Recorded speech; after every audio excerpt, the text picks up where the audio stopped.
इस वैदिक व्याख्यान वेदी पर उपस्थित आर्य जगत के बहुत ही उच्च कोटि के विद्वान, लेखक, कवि बड़ा आशीर्वाद मुझे देते हैं आदरणीय श्री रामरख आर्य जी,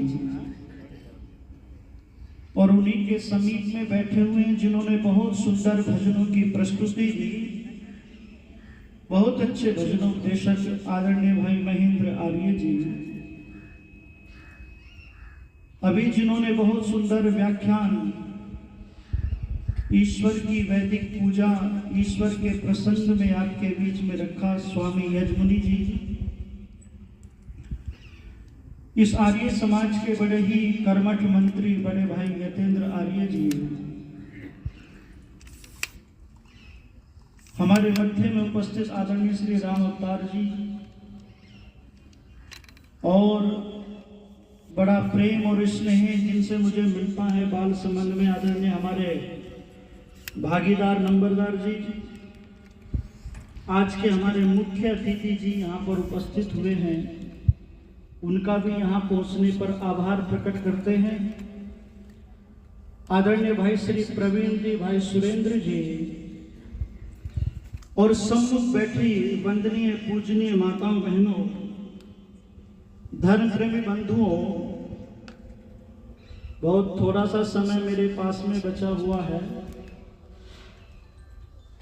थोड़ी सी चर्चा मैं आपसे साझा करना चाहूंगा और उसी विषय को लेकर के चलूंगा जो विषय स्वामी जी ने हमारे बीच में रखा है कि सच्चे ईश्वर को जानना, सच्चे ईश्वर को मान करके उसकी भक्ति करना, ये मानव जीवन का सबसे बड़ा उद्देश्य है। और उसी प्रसंग में मैंने आपके बीच में पंक्तियां गुनगुनाई थी, ऋषिवर देवदानंद जी महाराज का गुणगान करते हुए, उनको याद करते हुए कि ये जो कुछ आज आपको असर दिखाई दे रहा है, कुछ इलाज दिखाई दे रहा है, कुछ परिवर्तन दिखाई दे रहा है, तो ये ऋषिवर देवदानंद जी महाराज की कृपा है, उस ऋषिवर देवदानंद जी की कृपा है। हम लोग वेद को भूल गए थे, ईश्वर को भूल गए थे, वेद के स्थान पर अन्य ग्रंथ आ गए थे, वेद को भूल करके लोगों ने अपने मनमानियां कर रखी थी। वेदों के नाम पर बहुत सारी भ्रांति फैली हुई थी, वेदों के नाम पर जो है बहुत कुछ गलत काम लोग समाज के अंदर कर रहे थे। कहते थे कि वेद गदरियों के गीत हैं, ये जंगली पुस्तक है। वेद को शंकासुर नामक राक्षस उठा करके ले गया है। ईश्वर से बड़ा लोगों ने गुरु को मान लिया था, मानव को मान लिया था। लोगों ने कल्पना कर रखी थी कि ईश्वर अवतार लेकर के हमारी रक्षा करता है। वो लोगों, यदि इतिहास के पन्नों को यदि आप उठा करके पढ़ेंगे, इस देश की गुलामी का कारण, इस देश की बहुत बड़ी हानि इस अवतार से हुई है, अवतारवाद से हुई है। महमूद गजनवी आया, न जाने कितने लुटेरे आए, मंदिरों को तोड़ करके, हीरे जवाहरात लेकर के, यहाँ के योद्धाओं को गाजर मूली की तरह से काट करके, यहाँ की माताओं बहनों को, यहाँ के नौजवानों को, यहाँ की गायों को अपने देश में ले गए। किस कारण?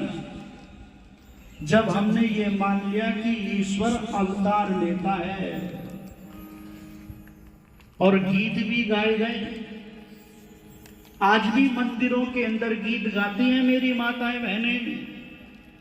कौन से गीत? कभी राम बन के, कभी श्याम बन के चले आना, प्रभु जी चले आना। माताओं का मन प्रसन्न हो गया इस गीत को सुनकर।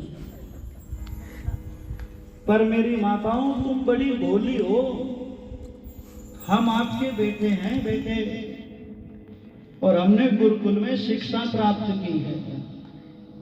हमने गुरुकुल में श्री राम की रामायण पढ़ी है, हमने गुरुकुल में गीता पढ़ी है, हमने गुरुकुल में वेद पढ़े हैं, हमने बड़े बड़े संतों के सानिध्य में बैठ करके ज्ञान अर्जित किया और उन्होंने कहा कि श्री राम और ये जो कृष्ण जी महाराज हैं ये ईश्वर के अवतार नहीं थे। बोलो, ईश्वर के अवतार नहीं थे। नाराज मत होना इस बात से। ईश्वर के भक्त थे, हमारे देवता थे, हमारे पूर्वज थे, पर ये बात मान लेना कि वो हमारी उन्होंने रक्षा की तो ये बात गलत है। ईश्वर अवतार नहीं लेता। वेद का मंत्र कहता है अकामो धीरा स्वयं भूरस्य न तृप्ता न कुतस्य नो नः। वेद का मंत्र कहता है क्षुद्रमकायम प्रणम न अपानो पादो जबनो गृहीता नस नाड़ियों से परमात्मा रहित है। और हमारे मध्य में बहुत अच्छे कवि बैठे हुए हैं, राम रख जी, उन्होंने इस गीत का उत्तर दिया, उन्होंने इस गीत का जवाब दिया। नहीं राम बनता नहीं श्याम बनता, जन्मों के बंधन से प्रभु दूर है, जन्मों के बंधन से प्रभु दूर है। नहीं राम बनता नहीं श्याम बनता रे, जन्मों के बंधन से प्रभु दूर है, जन्मों के बंधन से प्रभु दूर है। ओ नहीं राम बनता नहीं श्याम बनता, जन्मों के बंधन से प्रभु दूर है, जन्मों के बंधन से प्रभु दूर है। कण कण में व्यापक है वो, कण कण में व्यापक है वो, तन मन में व्यापक है वो, तन मन में व्यापक है वो। जन्म लेता नहीं आता जाता नहीं, सारी सृष्टि में भरपूर है, सारी सृष्टि में भरपूर है। नहीं राम बनता नहीं श्याम बनता रे, जन्मों के बंधन से प्रभु दूर है, जन्मों के बंधन से प्रभु दूर है। प्रभु कैसे गर्भ में आता, प्रभु कैसे गर्भ में आता, वो तो सबका पिता और माता, वो तो सबका पिता और माता। प्रभु कैसे गर्भ में आता, वो तो सबका पिता और माता। रक्षा करता है वो सबका भरता है वो, नाम उसका ओम ही मशहूर है, नाम उसका ओम ही मशहूर है। नहीं राम बनता नहीं श्याम बनता रे, जन्मों के बंधन से प्रभु दूर है, जन्मों के बंधन से प्रभु दूर है। जन्म लेता है सो मरता भी है, जन्म लेता है सो मरता भी है, और शोक मोह करता भी है, और शोक मोह करता भी है। जो अवतार भी होगा तो बीमार भी होगा, तन के संग में ये व्याधि जरूर है, तन के संग में ये व्याधि जरूर है।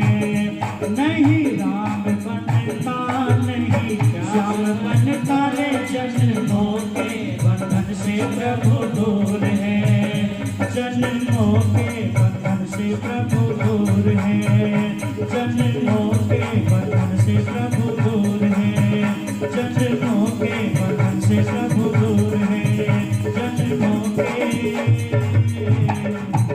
बंधन से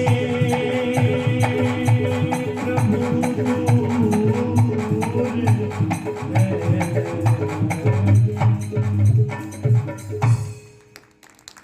नहीं राम बनता ना श्याम बनता, जन्मों के जन्म और मृत्यु के बंधन से प्रभु दूर है। ईशावास्यम इदं सर्वं त्वं हीना पिता वसो त्वमेव माता च पिता त्वमेव स एषः पूर्वेषामपि गुरु। ये योग दर्शन का सूत्र है, ये वेद के मंत्र हैं, जिसमें ये कहा कि वो परमात्मा गुरुओं का गुरु है, वो परमात्मा माताओं की माँ और पिताओं का भी पिता है। परमात्मा अवतार नहीं लेता है। और ये हमारे महापुरुष को यदि आप उठा करके पढ़ेंगे, ये जन्म और मृत्यु के बंधन में बंध करके अपने जीवन को ईश्वर की भक्ति में रंग करके, अपने जीवन को राष्ट्र के भक्ति में रंग करके इन्होंने अपने जीवन को धन्य किया। इन्होंने बहुत बड़ा उपकार किया। ये हमारे पूजनीय हैं, पर यदि हम इनको ईश्वर की कोटि में रखेंगे तो ये वेद के विरुद्ध है, ये सिद्धांत के विरुद्ध है, ये इनकी पूजा नहीं है, ये इनका अपमान है, ये इनका अपमान है। इस बात को याद कर लेना। जन्म लेता है सो मरता भी है, और शोक मोह करता भी है। बोलो राम रोए कि नहीं रोए? राम रोए। राम ने ईश्वर की भक्ति की, गलत मत समझ लेना मेरी बात को। कभी ये सोच लो ये कह रहे हैं कि राम को नहीं मानना, राम को मानना है, कृष्ण को मानना है, हनुमान को मानना है, साईं को नहीं मानना। इनकी बहुत विस्तृत व्याख्या हो जाएगी, समय मेरे लिए आज कम है, इसलिए मैं समेट लेता हूं अपनी बात को। पूरा नहीं कह रखा है क्या नाम यतेंद्र जी ने कि ज्यादा से ज्यादा नए भजन सुनना, तो इसलिए जल्दी जल्दी शॉर्ट करता हुआ चंद पंक्ति सुना रहा हूं बस।